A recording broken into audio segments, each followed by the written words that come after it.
আসসালামু আলাইকুম ওয়া রাহমাতুল্লাহি তাআলা আযজা ওয়া জাল্লা ওয়া বারাকাতুহু ইন্নাল হামদুলিল্লাহ ওয়াস সালাতু ওয়াস সালামু আলা রাসূলিল আমিন ওয়া আলা আলিহি ওয়া সাহবিহি আজমাইন আম্মা বা'দ।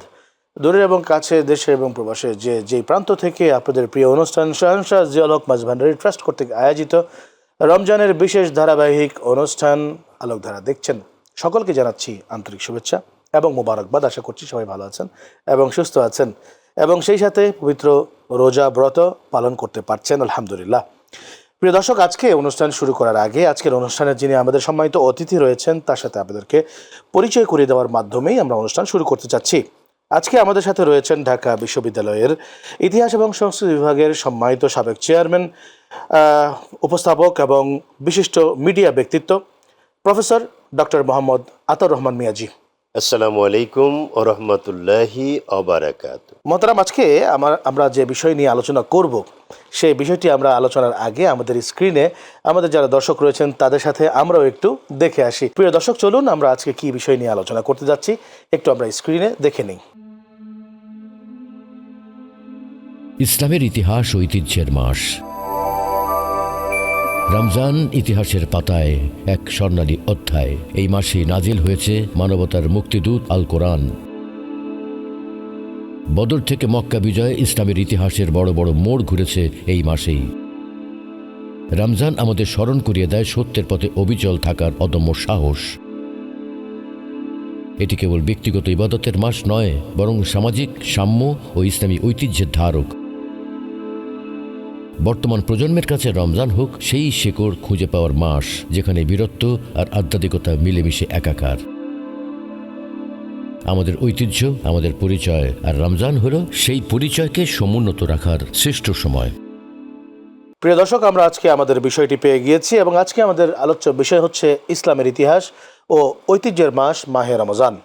মোহতারাম, আজকে এই বিষয়ের উপর আমি প্রথমে আপনার কাছে জানতে চাইব যে ইসলামের ইতিহাসে আমরা জানি যে রাসূল পাক সাল্লাল্লাহু আলাইহি ওয়াসাল্লামের সময়েরও বহুত আগে থেকেই এই পবিত্র রোজা কিংবা মাহে রমজান বা এই ধরনের বিভিন্ন রিচুয়াল চলে আসছে বিভিন্ন সময় থেকে।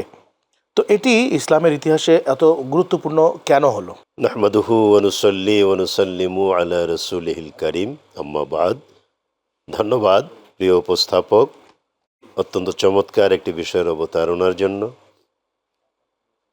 আমরা যেটা বুঝতে পারলাম বিষয়ের সাথে সামঞ্জস্যপূর্ণ যে যুগে যুগে ইসলামের ইতিহাস ও ঐতিহ্যের স্মারক হিসেবে, অংশ হিসেবে মানুষ রমজানের সিয়াম সাধনা পালন করেছে। এখানে একটি কথা মনে রাখতে হবে, আল্লাহ তাআলা 1,24,000 পয়গম্বর নবী রাসূল, কম বেশি ভিন্ন মতে আরও আছে, প্রেরণ করলেন বিশ্ব মানবতার হেদায়েতের উদ্দেশ্যে। এবং প্রায় প্রতিটি পয়গম্বর নবী রাসূলের সময়েই কোনো না কোনো ফর্মে রোজা অব্যাহত ছিল। আমাদের যেমন রমজান মাসে পূর্ণ এক মাস সিয়াম সাধনা করা ফরজ, বাধ্যতামূলক, ইসলামের 5টি স্তম্ভের অন্যতম একটি স্তম্ভ। কিন্তু অন্যান্য পয়গম্বরদের সময় এটা এরকম রমজান মাসেই হবে বিষয়টা এমন ছিল না। তবে রোজা ছিল কোনো কোনো পয়গম্বরের জীবদ্দশায় সপ্তাহে 1 দিন, কোনো কোনো পয়গম্বরের সময় 3 দিন, এরকম রোজা প্রচলিত ছিল। এবং বিশেষ করে আমরা যেগুলো দেখি আইয়াম বীজ এর নফল রোজা, যেটা মুস্তাহাব রোজা, চান্দ্র মাসের 13, 14, 15, ওই রোজাগুলো এখন তো আমাদের জন্য অতিরিক্ত, মানে নফল মুস্তাহাব পর্যায়ের, কিন্তু একটা পর্যায়ে আমাদের রোজা ফরজ হওয়ার আগে ওই রোজাগুলো অন্যান্য পয়গম্বরদের সময়ে গুরুত্বপূর্ণ সিয়াম সাধনার অংশ ছিল। এবং এই যে আপনার মুহররমের আশুরা দিবসে যে আমরা রোজা রাখি, তার সাথে মিলিয়ে একদিন আগে পড়ে আরও একটা রোজা রাখি, এই বিষয়গুলো আমাদের এই রমজান মাসের সিয়াম সাধনা ফরজ হওয়ার, বাধ্যতামূলক হওয়ার আগে ওইগুলো ফরজ ছিল। এরকম বিভিন্ন সময়ে আমরা দেখি ইসলামের ইতিহাস ঐতিহ্য পর্যালোচনা করলে এই সিয়াম সাধনাটা ছিল। এখন প্রশ্ন হলো, এগুলো ছিল কেন? এগুলোর উদ্দেশ্য একটাই ছিল, তাকওয়া অর্জন, অর্থাৎ বান্দা এবং আল্লাহ কিভাবে পরস্পর কাছাকাছি হবেন, সম্পর্কটা নিবিড়, গভীর, তাৎপর্যপূর্ণ হবে। অর্থাৎ বান্দার সাথে আল্লাহর যে নৈকট্য, আল্লাহ আছেন, আল্লাহ তো আমরা অনেকে বলি নিরাকার, অনেকে বলি দেখা যায় না, এই বিতর্কে আমি যাব না, কিন্তু আল্লাহ নিজস্ব আকৃতিতে, কুদরতি আকৃতিতে চিরবিদ্যমান, এবং ওই জন্যই জান্নাতে যারা জান্নাতি হবে তারা আল্লাহ তালাকে তার পূর্ণ অবয়বে দেখতে পাবে, বুখারী মুসলিম।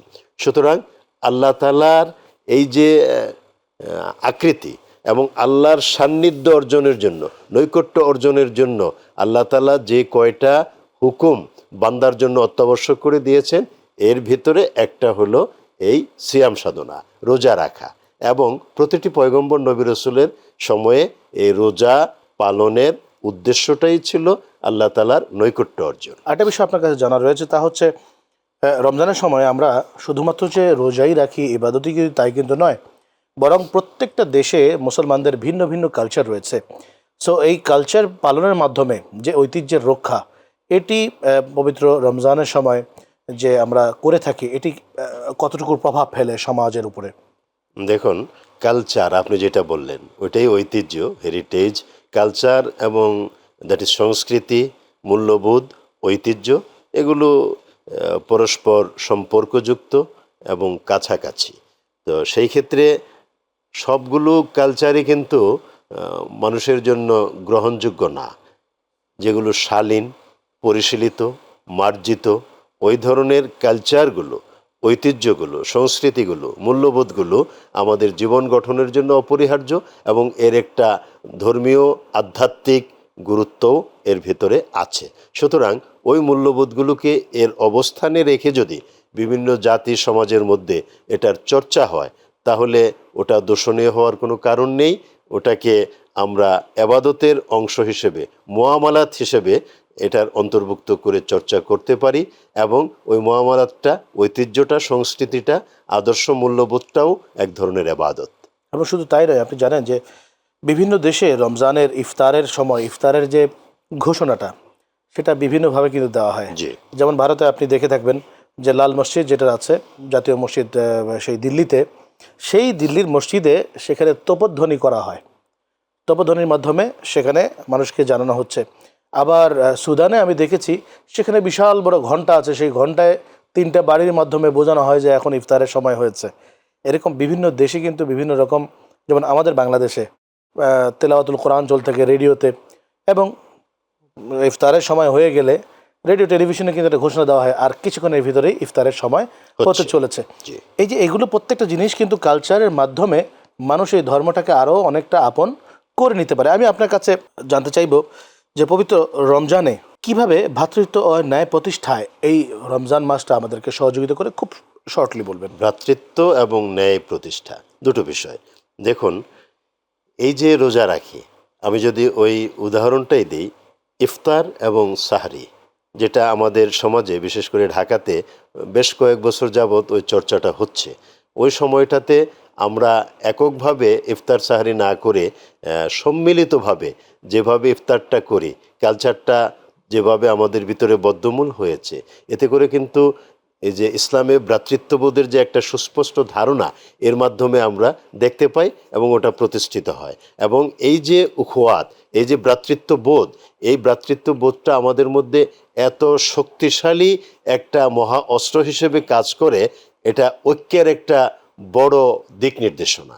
সুতরাং এই রমজানের রোজার ইফতার এবং সাহরির মাধ্যমে আমরা ভ্রাতৃত্ববোধ, ন্যায় বিচার, ন্যায়পরায়ণতা এবং ঐক্যের বীজ গোটা পৃথিবীতে বপন করতে পারি, এবং এটা মহিরুহের আকার ধারণ করে এই একতা আমাদেরকে ইসলাম গোটা পৃথিবীতে প্রতিষ্ঠার ক্ষেত্রে একটা অমোঘ বিধান হিসেবে কার্যকরী ভূমিকা পালন করবে। আপনাকে অসংখ্য ধন্যবাদ। প্রিয় দর্শক, আমরা আমাদের অনুষ্ঠানের দ্বিতীয় সেগমেন্ট তথা নবী ও রসুলগণের জীবনীতে চলে যাচ্ছি।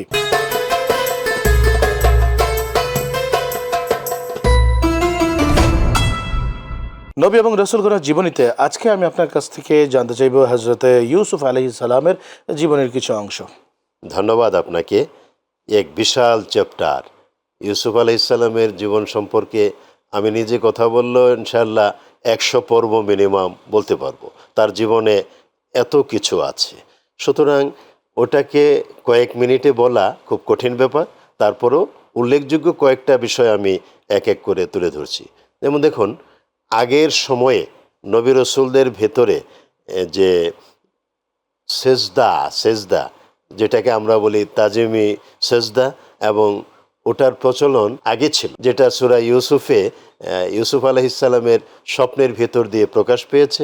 তিনি তার বাবাকে বলছেন, হজরত ইয়াকুব আলাইহিসসালামকে, যে আব্বু, আমি স্বপ্নে দেখলাম 11টা নক্ষত্র, চন্দ্র, সূর্য আমাকে সেজদা করছে। তো মূল কথা হলো 11 নক্ষত্র মানে তার 11 ভাই, চন্দ্র সূর্য মানে তার বাবা মা, তারা সেজদা করছে।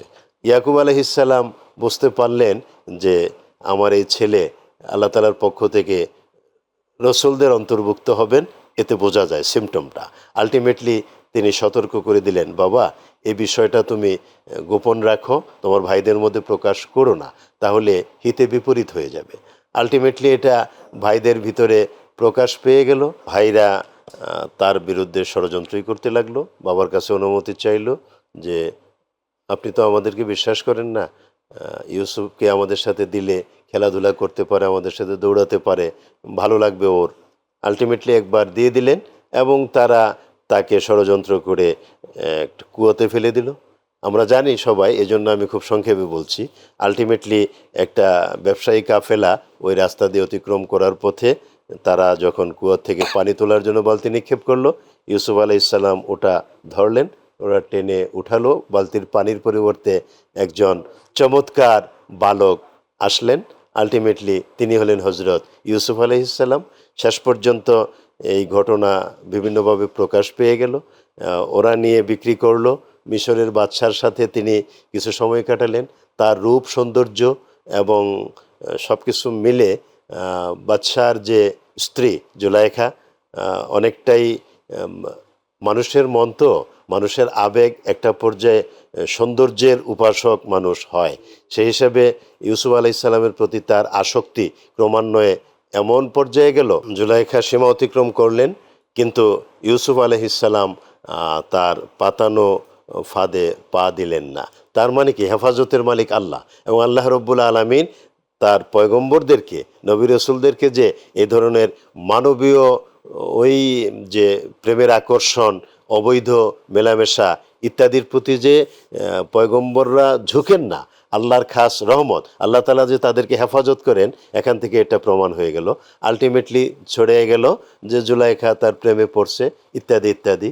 জুলাইখা তখন এটা বোঝাতে চাইলেন, আমি যে প্রেমে পড়লাম এটা সত্য, কিন্তু কেন এটা মিশরের যে হাজারো নারী ওই মহলের, তারাও যে প্রচার প্রপাগান্ডা চালাইছে, ওদেরকে একটু দাওয়াত করে এনে ইউসুফকে সামনে এনে উপস্থিত করে বুঝাই দেই যে ইউসুফের প্রেমে না পড়ে বিকল্প কিছু নাই। আলটিমেটলি ওদেরকে দাওয়াত দেওয়া হলো, এদের হাতে ছুরি দেওয়া হলো, আপেল, কমলা লেবু, অন্যান্য খাবার দেওয়া হলো যেগুলো কেটে কেটে খেতে হয়। ইউসুফ আলাইহিসসালামকে খাওয়ার মুহূর্তে তাদের সামনে এনে হাজির করা হলো, এবং ওরা তাকিয়ে আছে হজরত ইউসুফ আলাইহিসসালামের দিকে। ওইদিকে জুলাইখা বলল, তোমরা খেতে থাকো আর ওর দিকে তাকাও। ওরা খাবে কি? কাটবে কমলা লেবু, কাটে নিজের আঙ্গুল।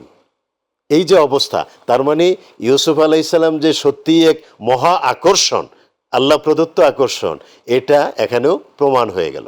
আলটিমেটলি তাকে কি করবে? জুলাইখার এই ফাঁদ থেকে মুক্ত রাখতে হলে একজন নির্দোষ ব্যক্তিকেও দূরে রাখতে হবে। বাদশাহ তখন তাকে জেলে ঢুকিয়ে দিলেন বুঝে শুনেই। তারপরে আবার জেল থেকে তিনি মুক্ত হলেন ওই 2 স্বপ্ন দেখার মাধ্যমে। একদম জীর্ণ শীর্ণ 7টা গাভী, মোটা তাজা 7টা গাভীকে খেয়ে ফেললো। তারপরে এই যে ফসলের শীষগুলো সবুজ, সতেজ, হৃষ্টপুষ্ট 7টা, আবার 7টা হলো একেবারে আমরা যেটাকে বলি হ্যাঁ শুকনো, অকেজো। এর মানে কি? তখন স্বপ্ন বিশারদ ইউসুফ আলাইহিসসালাম, এটা আবার ওই ইউসুফ আলাইহিস সালামের সাথে 2 জন ছিল ওখানে জেলের ভিতরে। ওই 2 জনের একজন ছিল বাদশাকে শরবত বানিয়ে দিত, শরাব, আরেকজন তাকে খাবার দাবার রুটি ওইগুলো বহন করে এনে বন্টন করত।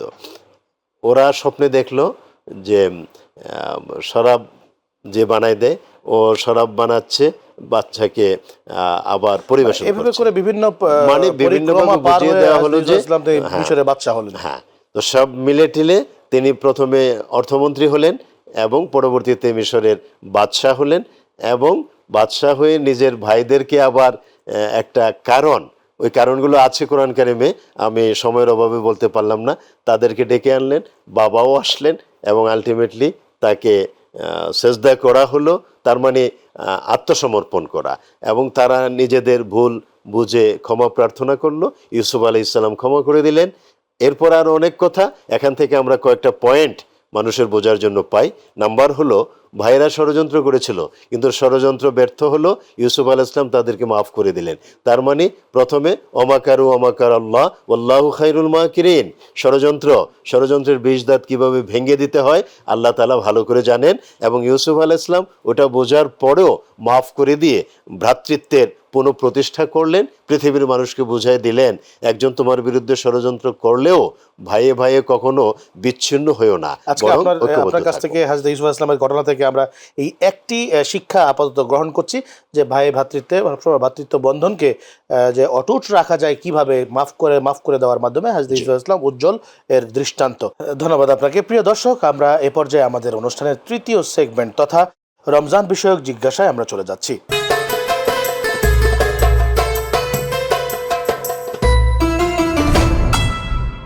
রমজান জিজ্ঞাসা আমাদের এই পর্যায়ে আমি আপনার কাছ থেকে জানতে চাইব সালাতুত তাসবিহ সম্পর্কে। এটি কি নামাজ এবং এটি কিভাবে আদায় করতে হয়? ধন্যবাদ। সালাতুত তাসবিহ, তসবিহ অধিক পরিমাণে পড়া হয়, এজন্য এটার নামকরণ করা হয়েছে সালাতুত তাসবিহ। এবং হাদিস শরীফে এসছে রাসূল করিম সাল্লাল্লাহু আলাইহি ওয়াসাল্লাম তার চাচা হযরত আব্বাস রাদিয়াল্লাহু তাআলা আনহুকে ডেকে নিয়ে এ সম্পর্কে অনেকগুলো কথা বলেছেন। এটার গুরুত্ব সম্পর্কে বলে তিনি বললেন, চাচা আপনি সম্ভব হলে এটা সপ্তাহে দিনে একবার সালাতুত তাসবিহ আদায় করেন, সম্ভব না হলে সপ্তাহে একবার করেন, তাও না হলে মাসে একবার, তাও যদি সম্ভব না হয় বছরে একবার, তাও যদি সম্ভব না হয় জীবনে অন্তত একবার হলেও আদায় করা প্রয়োজন, এই গুরুত্বটা তিনি বুঝালেন। এবং তাসবিহ পড়া হয় 4 রাকাত সালাতুত তাসবিহর ভেতরে, প্রত্যেক রাকাতে 75 বার করে, 4 রাকাতে 300 বার। কেউ যদি 2 রাকাতের নিয়ত করে 2 বারে 4 রাকাত কমপ্লিট করতে চায়, এতেও সমস্যা নেই, 4 রাকাত পড়বে। এবং 75 বার যে তাসবিহটা পড়া হয় সেটা হলো সুবহানাল্লাহি ওয়ালহামদুলিল্লাহি ওয়ালা ইলাহা ইল্লাল্লাহু আল্লাহু আকবার। এই তাসবিহ 75 বার কিভাবে? আপনি নিয়ত করলেন, আল্লাহু আকবার বলে সানা পড়লেন, সানা পড়ার পরে সূরা ফাতিহা পড়ার আগে 15 বার এই তাসবিহটা পড়া, সূরা ফাতিহা পড়ে অন্য কোনো সূরা বা আয়াত পড়ে রুকুতে যাওয়ার আগে 10 বার পড়া, রুকুতে গিয়ে তাসবিহ পড়ার পরে 10 বার পড়া, অথবা 10 বার পড়ে তাসবিহ পড়া, দুইটাই বৈধ। তারপরে আবার সামি আল্লাহু লিমান হামিদা বলে দাঁড়ানো, রব্বানা লাকাল হামদ পড়ে 10 বার এই তাসবিহটা দাঁড়িয়ে থেকে পড়া। তারপরে আল্লাহু আকবার বলে সেজদাতে যাওয়া, সেজদার তাসবিহর আগে বা পরে 10 বার এই তাসবিহটা পড়া। তারপরে আবার আল্লাহু আকবার বলে বসে দ্বিতীয় সেজদার মাঝখানে বসা অবস্থায় 10 বার এই তাসবিহটা পড়া।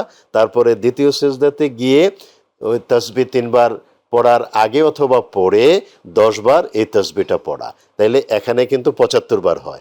এইভাবে 4 রাকাতে 300 বার সুবহানাল্লাহি ওয়ালহামদুলিল্লাহি ওয়ালা ইলাহা ইল্লাল্লাহু আল্লাহু আকবার এই তাসবিহ পড়া হয়, ডানে বামে সালাম ফিরানো হয় অন্যান্য নামাজের মতো। এরপরে দোয়া করা, সেখানে বান্দা আল্লাহর কাছে যা চাইবে আল্লাহ সেটা কবুল করবেন। আচ্ছা, আমরা জানি যে আল্লাহ রাব্বুল আলামিন কোরআনে পাকে বলেছেন ইন্নাহু কানা লিল আওয়াবিনা গফুরা। আওয়াবিনের নামাজ কিন্তু হাদিস শরীফে ইরশাদ হয়েছে। সো এই আওয়াবিনের নামাজটা কি এবং এটা কিভাবে পড়তে হয়? ধন্যবাদ। আওয়াবিনের নামাজটা মূলত মাগরিবের ফরজ এবং সুন্নাতের পরপর আমরা পড়ে থাকি, এবং এটা সারা বছরই পড়ার বিধান। রমজান মাসে তো সওয়াবের ক্ষেত্রে অনেক ব্যবধান আছে, ওটা আমরা জানি। তো সেই আওয়াবিনটা মূলত কয়েক রকম হয়। নর্মালি আমরা 6 রাকাত অনেকে পড়েন, ইটস ওকে, এটা বৈধ হতে পারে। কেউ 12 রাকাত পড়েন, হতে পারে। কেউ 20 রাকাত পড়েন, হতে পারে। তবে সাধারণভাবে 12 রাকাত পড়া হয়। আর এটা পড়ার নিয়ম অন্যান্য নফল সালাত যেভাবে আদায় করা হয় ওইভাবেই। আর আরবিতে নিয়ত মুখস্থ করতে হবে এমনটা জরুরি না। মনের যে নিয়ত, আল্লাহ আমি সলাতুল আওয়াবিন 2 রাকাত আদায় করার নিয়ত করলাম, আল্লাহু আকবার, এইভাবে অন্যান্য নামাজের মতো 2 রাকাত করে 12 রাকাত, অথবা না পারলে 6 রাকাত, 4 রাকাত, 20 রাকাত। রাকাতের ব্যাপারে কোনো বাধ্যবাধকতা নেই, এভাবে পড়তে পারে। তবে সর্বনিম্ন আমাদের 6 রাকাত হ্যাঁ। 2 করে পড়া উত্তম। আপনাকে অসংখ্য ধন্যবাদ। মোহতারাম, আপনি জানেন যে আমাদের এই শাহনশাহ জিয়াউল হক মাইজ ভান্ডারী ট্রাস্ট কর্তৃক যে প্রোগ্রামটি আমরা করছি আলোকধারা, এটি কিন্তু আমাদের টেলিভিশনের সাথে সাথে অনলাইন বেসড বিভিন্ন সোশ্যাল মিডিয়াতে যাচ্ছে, এবং সেই সাথে আমাদের যে ওয়েবসাইট রয়েছে একই নামে, সেই ওয়েবসাইটেও কিন্তু আমরা এই প্রোগ্রামটি ছেড়ে দিয়েছি, এবং সেখানে লাখো দর্শক তারা দেখছেন। শুধু দেখাই নয়, তারা কিন্তু আমাদেরকে বিভিন্ন রকম মেসেজ, বিভিন্ন কমেন্ট, বিভিন্ন লাইক, শেয়ার, বিভিন্ন কিছু তারা করছেন। তো সেই সমস্ত লাইক কমেন্টগুলো থেকে আমরা আজকে একটি কমেন্ট দর্শকদের উদ্দেশ্যেও জানাবো, এবং ভাইয়ের যে প্রশ্ন, সেই প্রশ্নের উত্তরটি আপনার মাধ্যমে আমরা দেওয়ার চেষ্টা করব, এবং সেই পর্বটির আমরা নাম রেখেছি রুহের আয়না। প্রিয় দর্শক, চলুন আমরা রুহের আয়নায় চলে যাচ্ছি।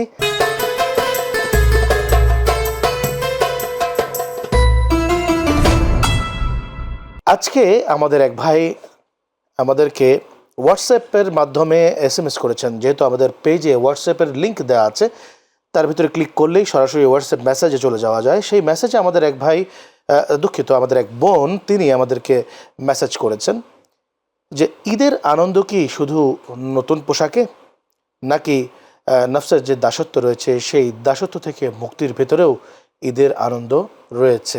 অত্যন্ত চমৎকার প্রশ্ন। দুটো কথা, ঈদের আনন্দ, দুই দিকে এর বহিঃপ্রকাশ ঘটে। প্রথমত নতুন পোশাকে, দ্বিতীয়ত দাসত্ব থেকে আল্লাহ তাআলার বান্দা হিসেবে স্বাধীন বান্দায় পরিণত হওয়া। আসলে দাসত্ব থেকে মুক্ত হয়ে আল্লাহ তাআলার স্বাধীন বান্দায় পরিণত হওয়া, এর পাশাপাশি বান্দা থেকে বন্ধু হওয়ার ভেতরেই এর সার্থকতাটা নিহিত আছে। নতুন পোশাক এর একটা দুনিয়াবী দিক মাত্র। মোহতারাম, আপনার আজকে এই জ্ঞান করব আলোচনা থেকে আমরা যে কয়েকটা বিষয় পাই, তা হচ্ছে পবিত্র রমজানুল মুবারকের গুরুত্ব, এবং তার সাথে সাথে বিভিন্ন কালচার এই রমজানুল মুবারকের মাধ্যমে প্রতিষ্ঠিত হয়ে আসছে দেশে বিদেশে। সামাজিকতা, ভ্রাতৃত্ব বন্ধন এবং ন্যায় প্রতিষ্ঠা হয়ে আসছে তার সাথে। এবং সালাতুত তাসবিহ সম্পর্কে আপনি বলেছেন, সালাতুল আওয়াবিন সম্পর্কে বলেছেন, এবং হযরত ইউসুফ আলাইহিস সালামের জীবনী থেকে আমাদেরকে শিক্ষা গ্রহণের জন্য আপনি কিছু নসিহত প্রদান করেছেন। আপনাকে অসংখ্য ধন্যবাদ। আপনাকেও অনেক অনেক মোবারকবাদ জানাই, এবং লাখো দর্শক শ্রোতা যারা সিয়াম সাধনার এই ভিতরেও তারা আমাদের এই অনুষ্ঠানকে দেখছেন এবং শিক্ষা নিচ্ছেন এবং বাস্তব জীবনে ওই আমলগুলো করছেন, তাদেরকে আল্লাহ তাআলা আরও বেশি বেশি আমল করার তৌফিক দান করুন, আমিন। নেক হায়াত দারাজ করুন। প্রিয় দর্শক, আমরা এতক্ষণ যাবৎ অত্যন্ত গুরুত্বপূর্ণ আলোচনা শুনছিলাম প্রফেসর ডক্টর মোহাম্মদ আতাউর রহমান মিয়াজি স্যারের কাছ থেকে পবিত্র মাহে রমজানের গুরুত্বের উপর। প্রিয় দর্শক, আসলে আল্লাহ রাব্বুল আলামিনের দেয়া এই নিয়ামতকে আমরা যদি সুচারুরূপে আদায় করে আমাদের এই পবিত্র রমজান মাসকে গুজরান করতে পারি, সত্যিকার অর্থে আমাদের জীবনের একটা মোড় ঘুরে যাবে মহান রব্বে করিম রউফুর রহিমের তাকওয়া অর্জনের ক্ষেত্রে। আল্লাহ তাআলা সেই তৌফিকই আমাদের সকলকে দান করুন, আমিন। সেই আশা ব্যক্ত করে আজকের মতো এখানেই বিদায় নিচ্ছি। ওয়াসসালামু আলাইকুম ওয়া রাহমাতুল্লাহি তাআলা ওয়া বারাকাতুহু।